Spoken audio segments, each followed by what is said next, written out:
On a à cœur de retrouver la compétition vendredi à Arles-Avignon et surtout faire un très gros résultat là-bas. On est très motivés. 15 jours après leur dernière sortie en championnat et leur victoire 2-1 face à Ajaccio, les joueurs du SCO s'apprêtent à reprendre du service en compétition officielle.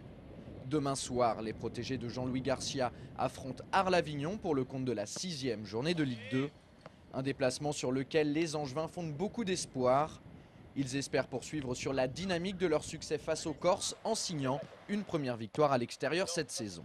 C'est vraiment l'objectif à travers ce match. On va être très ambitieux sur ce déplacement. On affronte une des équipes surprises de ce début de saison et on a envie d'être les premiers à les faire tomber. Mais en tout cas, on veut entamer une série à partir de cette victoire d'Ajaccio et on veut être solide et prendre des points à chaque match. On a à cœur de bien continuer notre série qu'on a commencé à domicile.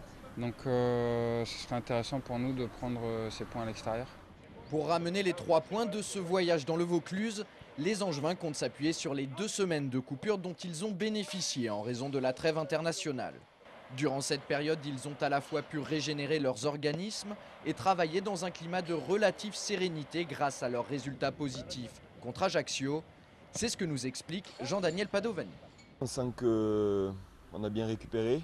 L'année dernière, c'était un petit peu plus décontracté que cette semaine, mais depuis le début de semaine qu'on a repris, c'est vrai que c'est la plupart, je pense qu'on a retrouvé beaucoup de dynamisme, beaucoup de joie. Donc c'est important pour aller faire un bon résultat.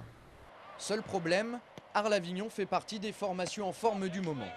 Malgré leur statut de promu, les Provençaux sont en train de vivre un début d'exercice euphorique. Après 5 journées, ils affichent un bilan plus que satisfaisant avec 10 points pris sur 15 possibles. Résultat, ils occupent la 4e place du classement. Vendredi soir, les Angevins vont donc se frotter à une équipe en pleine confiance. Ça n'est jamais simple. On ne les attendait pas forcément à ce niveau-là, mais donc ça veut dire qu'il y a de la qualité et ça va être une équipe qui va être difficile à bouger chez elle. Ils sont sur la lancée de l'accession, de cette bonne nouvelle. Ils ont fait un bon recrutement aussi. Ils ont des joueurs expérimentés. Piocel, Diawara, Chérad, maintenant Ayou, le Marseillais. C'est une équipe qui est très bien organisée, qui est très solide, efficace sur coup de pied arrêté. Donc voilà, on s'attend à un match extrêmement difficile.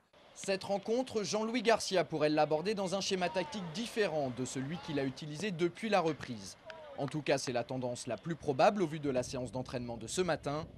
Avec les forfaits conjugués de Philippe Brunel et de Gaëtan Charbonnier, le coach du SCO remplacerait son 4-4-2 habituel pour un 4-3-3 qui apporterait plus d'impact athlétique dans l'entrejeu.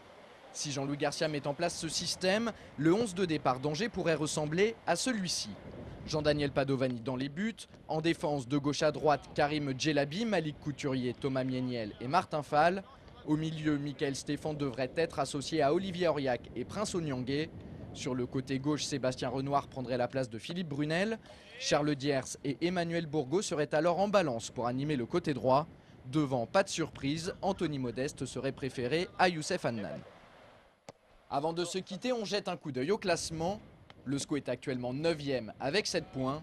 En cas de succès au Parc des Sports d'Avignon demain soir, les Angevins pourraient recoller aux équipes de tête.